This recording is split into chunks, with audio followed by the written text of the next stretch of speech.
Welcome on this new WAYPlan tutorial. If you send emails from the software and they are blocked or fall into spam, the solution is to configure your outgoing mail account by going to the menu Mail/SMS Outgoing Mail Server.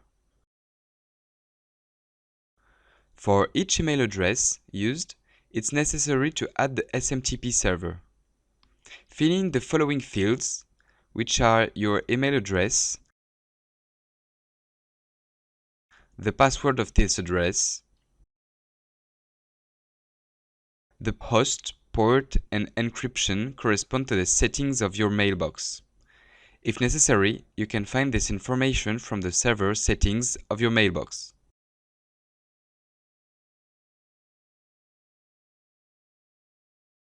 How to differentiate spam from blocked emails?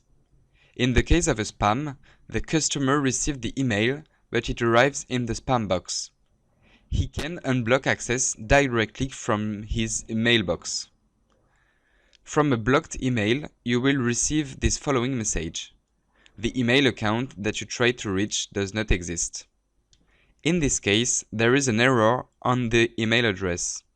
In addition, if your outgoing mail server is configured and this error message is displayed when sending an email from the software, this means that one of the information about your SMTP needs to be corrected.